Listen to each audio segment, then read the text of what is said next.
ठंड में बर्फीली नदी पर 5 जुगाड़ू बहू का बांस का गर्म ससुराल। आज तो कल से भी ज्यादा ठंड है। अच्छा हुआ हमने कल ही हमारा बांस का घर बना लिया, वरना तो इस ठंड में हम कुल्फी की तरह जम जाते। हाँ, बिल्कुल सही कह रही हो जीजी आप। पता नहीं पूजा और रितु दीदी कपड़े कैसे धो रही होंगी। ठंडी हवाएं चल रही हैं, हल्की हल्की स्नोफॉल हो रही है और इस खराब मौसम में पूजा और रितु दोनों नदी के किनारे बैठकर कपड़े धो रही हैं।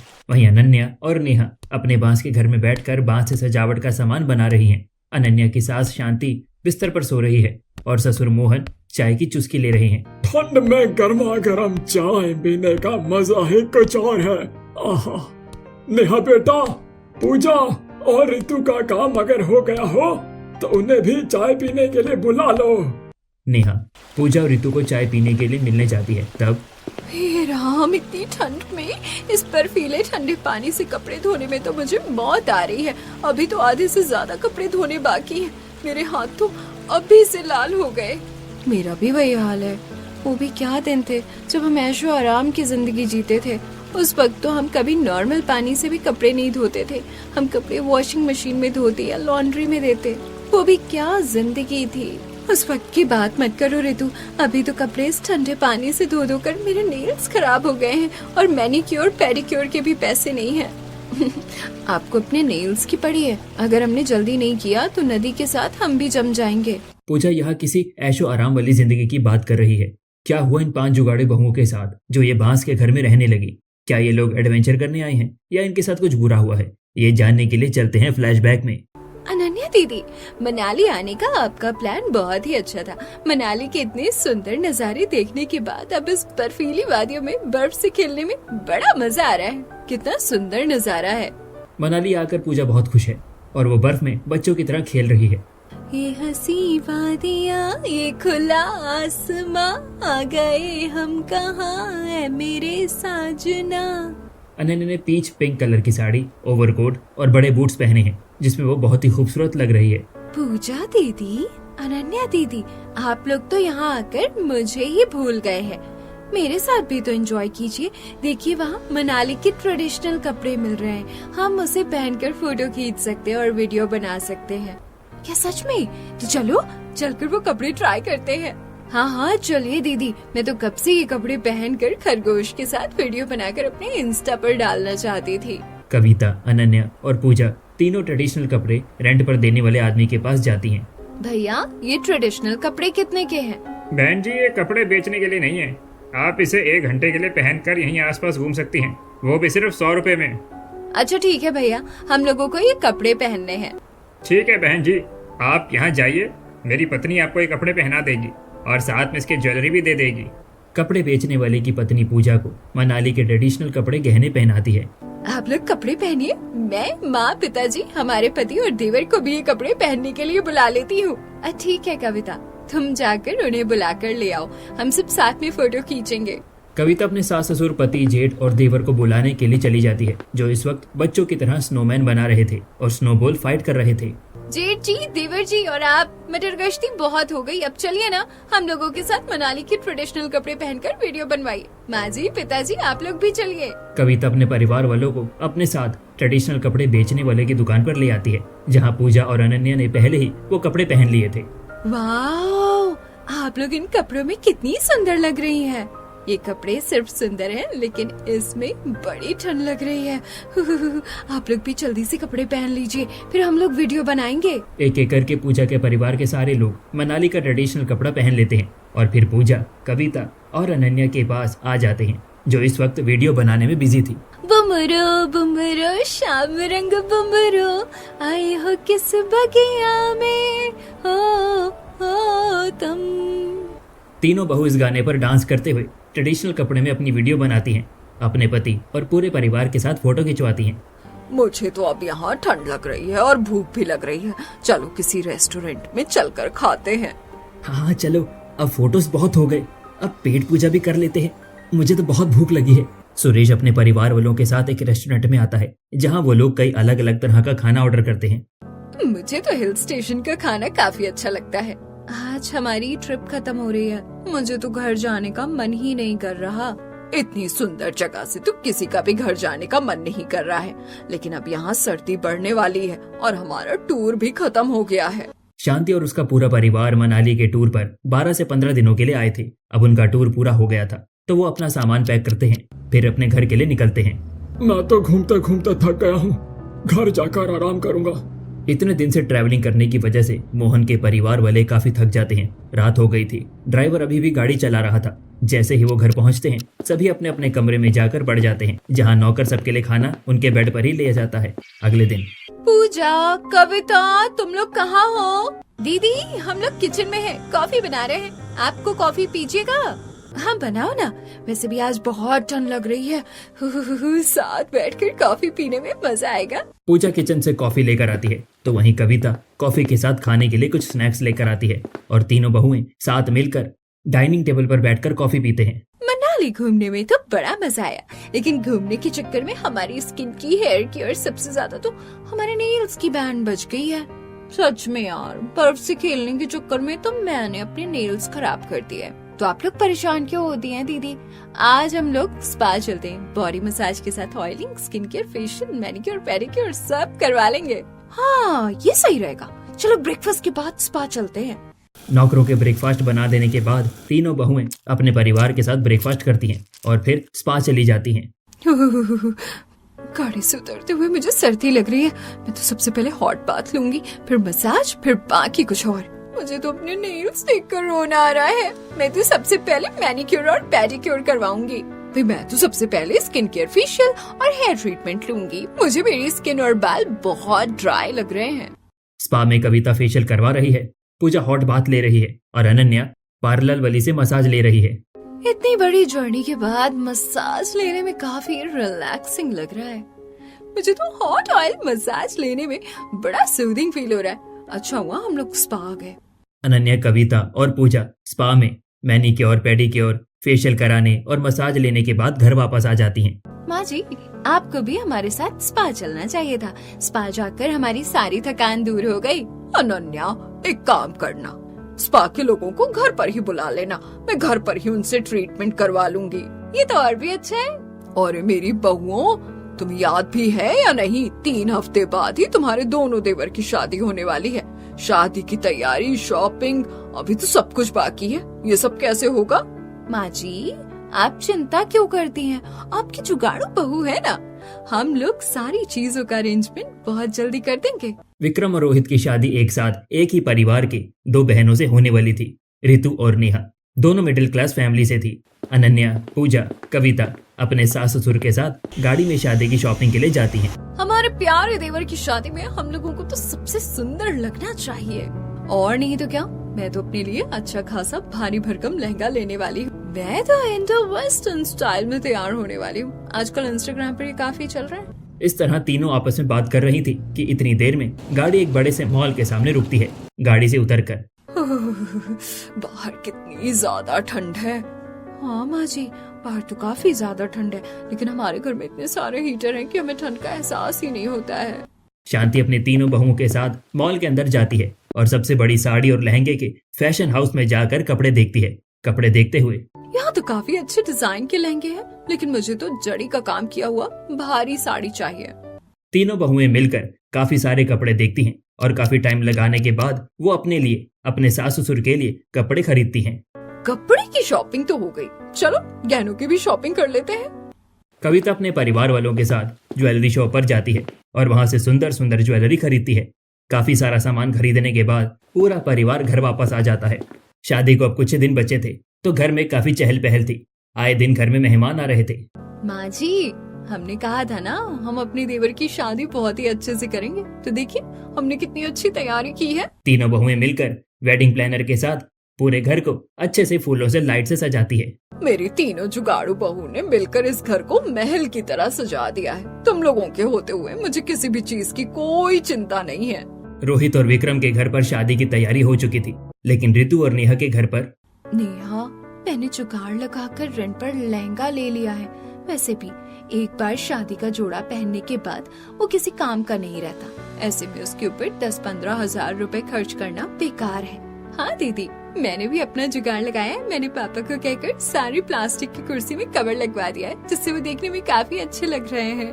हम दोनों तो बहुत जुगाड़ू हैं। पता नहीं हमारे ससुराल में हमारे जुगाड़ की जरूरत पड़ेगी या नहीं। दोनों ही परिवारों में शादी की तैयारी हो गई थी और देखते ही देखते शादी का दिन आ जाता है। विक्रम की ऋतु से और रोहित की नेहा से शादी हो जाती है और दोनों अपने पति के साथ अपने ससुराल चली जाती हैं। हमारे घर में तुम्हारा स्वागत है। कलश गिराकर दोनों घर के अंदर आओ। ऋतु और नेहा दोनों कलश गिराकर घर के अंदर आती हैं। विक्रम और रोहित अपनी अपनी पत्नियों को उनके कमरे में ले जाओ, वो थक गई होंगी। विक्रम और रोहित दोनों अपनी पत्नियों को उनके रूम में ले जाते हैं। ऋतु और नेहा शादी की भागदौड़ से थक गई थी तो वो सो जाती हैं। अगले दिन उनकी पहली रसोई थी। आज तुम्हारी पहली रसोई है तो तुम दोनों बहन मिलकर सिर्फ खीर बना दो। जल्दी करना क्योंकि आज हम लोग पिकनिक पर जाएंगे। ऋतु और नेहा दोनों अपने बड़े से किचन में जाती हैं और वहाँ सबके लिए खीर बनाती हैं। ऋतु और नेहा की बनाई खीर सभी को बहुत ज्यादा पसंद आती है। नौकरों ने पहले ही नाश्ता तैयार कर दिया था तो वो सभी नाश्ता करने के बाद पिकनिक पर चले जाते हैं। मैंने नदी के किनारे बहुत ही सुंदर पिकनिक स्पॉट बुक किया है। आज हम लोग वहीं रहेंगे और वहीं कैंपिंग करेंगे। पूजा अपने पूरे परिवार के साथ गाड़ी में मस्ती करते हुए पिकनिक स्पॉट पर पहुंचती है, जहां का नज़ारा बहुत ही सुंदर था। नदी के किनारे ठंडी हवाएं चल रही थी, लेकिन पेड़ पर लगे फूल बहुत ही सुंदर लग रहे थे। कितनी खूबसूरत जगह है, यहाँ तो बोट भी है। चलिए हम लोग बोटिंग करते हैं। नेहा और उसके परिवार के साथ कुछ नौकर आए थे तो वो टेंट लगाते हैं और वहीं पांचों बहुएं अपने पति के साथ बोटिंग करने के लिए जाती हैं। बोटिंग के दौरान देखो वहाँ बांस का घर, वो पानी में डूब क्यों नहीं रहा? दीदी, बांस बहुत हल्का होता है, वो पानी में डूबता नहीं है, इसीलिए लोग नदी के किनारे बांस का घर बनाकर रहते हैं। पांच बहुएं थोड़ी देर तक बोटिंग करने के बाद वापस अपने स्पॉट पर आती हैं। वो लोग वहाँ टेंट में रहते हैं, रात में आग जलाकर कबाब बनाकर खाते हैं और बहुत एंजॉय करते हैं। एक दिन पिकनिक मनाकर पूरा परिवार घर वापस आ जाता है। पिकनिक से घर आने के बाद अब तो शादी भी हो गई और हम लोग घूम कर भी आ गए हैं। अब हमें अपने काम पर ध्यान देना चाहिए। पापा, मैंने मैनेजर से बात कर ली है। हमारी गैर मौजूदगी में उसने अच्छे से कंपनी को संभाला है, लेकिन आज से हम लोग कंपनी जाएंगे और अपना काम देखेंगे। मैंने एक क्लाइंट से मीटिंग भी फिक्स कर ली है। वो इंटरनेशनल क्लाइंट है तो हमें उनसे काफी बड़ी डील मिल सकती है। मेरे बच्चे अब मेरी तरह 2 कदम आगे सोचने लगे हैं। इस तरह थोड़ी सी बातचीत करने के बाद डाइनिंग टेबल पर पूरा परिवार बैठकर नाश्ता करता है और फिर पांचों बेटे मोहन के साथ कंपनी चले जाते हैं। चलो अच्छा है, हमारा काम अच्छे से हो रहा है। मोहन का मछली सप्लाई करने का बिजनेस है। वो बहुत बड़े स्केल पर मछलियों को सप्लाई करता है। उनकी मछलियाँ इंटरनेशनल भी सप्लाई होती हैं। पापा, जिस इंटरनेशनल क्लाइंट के साथ आज हमारी मीटिंग थी वो सक्सेसफुल रही है। हमें ऑर्डर मिल गया है और अच्छा खासा मोटा एडवांस भी मिला है। यह तो बहुत अच्छी खबर दी है तूने विक्रम। अब हमें बस टाइम पर उनका ऑर्डर सप्लाई करना होगा। ये ऑर्डर काफी ज्यादा बड़ा था, इसीलिए मोहन के पांचों बेटे बहुत मेहनत कर रहे थे और मोहन भी उनकी हेल्प कर रहा था। एक दिन शाम को सभी कंपनी में काम कर ही रहे थे। मोहन कंपनी में घूम घूम कर सबका काम देख रहे थे कि अचानक उनके दिल में दर्द होता है। मोहन चिल्लाते हुए बेहोश हो जाता है। मोहन के पांचों बेटे उन्हें हॉस्पिटल लेकर जाते हैं। मोहन की पत्नी और उनकी पांचों बहुएं भी अस्पताल आती हैं। अस्पताल पहुंचने के बाद जब डॉक्टर मोहन को एग्जामिन करते हैं तब मोहन जी काफी सीरियस कंडीशन में है। उन्हें हार्ट अटैक आया है। ऐसी हालत में उन्हें बिल्कुल भी स्ट्रेस मत दीजिएगा और ना ही उन्हें कोई काम करने दीजिएगा। ठीक है डॉक्टर, हम पापा का अच्छे से ख्याल रखेंगे और उन्हें किसी भी तरह का स्ट्रेस नहीं होने देंगे। लेकिन भैया, उस इंटरनेशनल प्रोजेक्ट का तब क्या होगा? उस प्रोजेक्ट को हम लोग संभाल लेंगे और देखना ये प्रोजेक्ट कामयाब होगा। मोहन के पांचों बेटे उनकी गैर मौजूदगी में कंपनी को अच्छे से संभालते हैं, पहले से भी ज्यादा मेहनत करते हैं। मोहन के अस्पताल में भर्ती होने की खबर जब उनके बड़े भाई को पता चलती है तो वो मोहन से हॉस्पिटल मिलने के लिए आते हैं। मोहन, तुझे क्या हो गया? तू अपना ख्याल क्यों नहीं रखता? अब तो बिल्कुल भी चिंता मत करना, मैं हूं ना। जब तक तू ठीक नहीं हो जाता तब तक मैं कंपनी संभालूंगा। भैया, मुझे आपके ऊपर भरोसा है।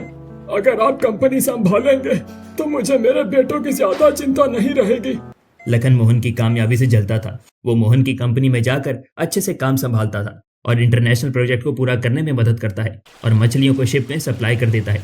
2 दिन बाद विक्रम को डीलर का कॉल आता है। अगर प्रोजेक्ट टाइम पर पूरा नहीं हुआ था तो आपको हमें बताना चाहिए था ना। ये क्या कह रहे हैं आप सर? हमने तो माल 2 दिन पहले ही सप्लाई कर दिया था। अभी तक तो आपके पास पहुंच भी गया होगा। मेरे पास तो अभी तक कोई माल नहीं आया। तुम लोगों ने मुझसे एडवांस ले लिया और अब प्रोजेक्ट पहुंचने में ड्रामा कर रहे हो। मैं डील कैंसिल करता हूँ, मुझे मेरे पैसे वापस करो। देखिए सर, प्लीज ऐसा मत कीजिए, मुझे थोड़ा टाइम दीजिए, मैं जल्द से जल्द आपका माल पहुंचवा दूंगा। विक्रम जब इन्वेस्टिगेशन शुरू करता है तब उसे पता चलता है कि उसके बड़े पापा एक नंबर के फ्रॉड है और उन्होंने ही माल डीलर के पास पहुंचने से रोका है। साथ ही वो एडवांस के पैसे लेकर भाग गए हैं घर पर। हे भगवान, हम तो लुट गए, हमारे अपने ही हमारे दुश्मन बन गए। मुझे तो इस लखन पर जरा भी विश्वास नहीं था, लेकिन तुम्हारे ससुर जी इन पर इतना विश्वास करते थे। अब हम लोग क्या करेंगे, कहाँ जाएंगे? डीलर को पैसे देने के लिए तो हमें हमारा घर, कंपनी सब कुछ बेचना पड़ा। एक दिन में ही हम लोग बेघर हो गए। लखन के फ्रॉड करने की वजह से मोहन और उनका पूरा परिवार सड़क पर आ जाता है। अब उनके पास रहने के लिए कोई जगह नहीं थी। मुझे तो बड़ी ठंड लग रही है, मुझे तो लग रहा है मैं यहाँ खड़ी खड़ी जम जाऊंगी। कविता, संभालो खुद को, हम लोग चलकर किराए पर घर ढूंढते हैं। रास्ते में ठंडी ठंडी हवा चल रही है, हल्की हल्की स्नोफॉल हो रही है और इस ठंड में मोहन और उनका पूरा परिवार घर की तलाश में यहाँ वहाँ घूम रहे हैं। एक मकान में। क्या हमें कोई कमरा किराए पर मिल सकता है? क्यों नहीं, लेकिन आपको 30,000 एडवांस देने होंगे। इतने पैसे तो अभी हमारे पास नहीं है। अरे जब जेब में पैसे ही नहीं है तो मकान देखने के लिए क्यों आए हो भाई? जाकर किसी अनाथ आश्रम में रहो ना, मैंने कोई धर्मशाला थोड़ी ना खोल रखी है। मकान मालिक की बात सुनकर रोहित और उसके परिवार वालों को काफी बुरा लगता है। वो लोग कई मकानों में जाकर किराए के घर पर रहने के लिए पूछते हैं, लेकिन कोई भी उन्हें किराए पर घर नहीं देता है। माँ जी, पिताजी, मुझे नहीं लगता कि बिना एडवांस के कोई हमें घर किराए पर देगा। शाम होते होते ठंड काफी ज्यादा बढ़ गई है, हम लोगों को बाहर नहीं रहना चाहिए। मुझे तो बहुत ज्यादा ठंड लग रही है। पिताजी, क्यों ना हम ऑर्फनेज में जाकर रहें? वैसे भी हमने वहाँ काफी डोनेशन दिया है, वो लोग हमें रहने की जगह जरूर देंगे। अनन्या की बात सभी को सही लगती है और वो ऑर्फनेज में जाते हैं। मोहन जी, आप तो हमारे ऑर्फनेज के सबसे बड़े ट्रस्टी हैं, आपकी ऐसी हालत कैसे हो गई? ऑर्फनेज की औरत बड़ी ही भली औरत थी, इसीलिए मोहन उन्हें अपने साथ हुए फ्रॉड के बारे में बताते हैं, जिसे सुनकर वार्डन को बहुत बुरा लगता है। वो मोहन और उनके पूरे परिवार को ऑर्फनेज में रहने की जगह देती हैं। देखते ही देखते 1-2 दिन बीत जाते हैं। मुझे तो यहाँ रहने का बिल्कुल भी मन नहीं कर रहा है। इस ऑर्फनेज में रहने वाली औरतें जब से हम आए हैं तब से हमें परेशान कर रही हैं। ये औरतें मुझे अपने पहने हुए फटे पुराने कपड़े पहनने को देती हैं। दीदी, ये लोग तो मुझसे अपना सारा काम करवा रहे हैं। आपको पता है, कल मैंने नदी के पास जाकर बर्फ जितने ठंडे पानी से हमारे परिवार के कपड़ों के साथ साथ इन लोगों के भी कपड़े धोए थे। ऑर्फनेज में रहने वाली औरतें कविता और उसके परिवार के साथ बुरी तरह पेश आ रही थी और उनसे अपने सारे काम करवा रही थी। इसीलिए पिताजी, मुझे लगता है अब हमें यहाँ से चले जाना चाहिए। हमारी वजह से शायद इन लोगों को तकलीफ हो रही है। अनन्या बहू बिल्कुल सही कह रही है जी। हमने इस ऑर्फनेज को इतना दान दिया है, लेकिन यहाँ की औरतें हमारे साथ अच्छे से पेश नहीं आती हैं। अगर तुम लोगों को यहाँ रहने में परेशानी हो रही है तो चलो, हम लोग यहाँ से चलते हैं। मोहन अपने पूरे परिवार को लेकर ऑर्फनेज से निकल जाते हैं। रास्ते में मुझे तो बहुत ज्यादा सर्दी लग रही है और शरीर भी तप रहा है। हमने ऑर्फनेज तो छोड़ दिया है, लेकिन हम जाएं तो कहाँ जाएं? अनन्या दीदी, पूजा दीदी, मैं आप लोगों को बताना भूल गई थी कि जब मैं नदी पर कपड़े धोने के लिए गई थी तब मैंने नदी के पास एक टापू देखा था जहाँ बांस का जंगल था। मुझे लगता है हम लोग बांस का घर बनाकर रह सकते हैं। तुम्हारा आइडिया तो काफी अच्छा है। हम जब पिकनिक पर गए थे तो हमने लोगों को बांस के घर में रहते हुए देखा था, तो हम भी उनकी तरह बांस का घर बनाकर रह सकते हैं। नेहा की बात मानकर सभी लोग नदी के किनारे जाते हैं। अरे यहाँ तो कितना घना बांस का जंगल है, हम लोग यहाँ पर आराम से बांस का घर बनाकर रह सकते हैं। नदी जम चुकी है तो हम इस पर धीरे धीरे चलकर नदी के उस तरफ जा सकते हैं। मोहन और उनका पूरा परिवार जमी हुई बर्फीली नदी को धीरे धीरे चलकर पार करते हैं और फिर बांस के जंगल में आ जाते हैं। अब तो शाम ढल चुकी है, अभी हम बांस का घर नहीं बना सकते हैं। आज हमें जैसे तैसे करके यहीं सोना पड़ेगा। मुझे तो बड़ी जोरों की ठंड लग रही है, ठंड से हाथ सुन पड़ गए हैं। अनन्या दीदी बिल्कुल सही कह रही हैं, आज तो हमें यहीं रहना पड़ेगा, लेकिन हम लोग बांस को जलाकर गर्मी पैदा कर सकते हैं। नेहा और ऋतु मिलकर जुगाड़ से बांस को जलाती हैं और पूरा परिवार आग के आसपास बैठ जाता है। मुझे बोलने में अच्छा नहीं लग रहा, लेकिन बड़ी भूख लगी है। पापा जी, आपको भूखे रहने की जरूरत नहीं है। मैं हम सब के लिए बैम्बू सूप बना देती हूँ, ये शरीर के लिए बहुत ही अच्छी होती है। ऋतु ने ऑर्फनेज से निकलते हुए कुछ मिट्टी के बर्तन अपने साथ रख लिए थे। वो उसमें से हांडी निकालती है और फिर उसमें बम्बू सूप बनाकर सबको पीने के लिए देती है। बैम्बू सूप तो काफी अच्छा लग रहा है। इस तरह पूरा परिवार बम्बू सूप पीकर आग के आसपास ही सो जाता है। अगले दिन अनन्या दीदी, कविता, रितु, नेहा, उठो, हम लोगों को अपने बांस का घर भी बनाना है।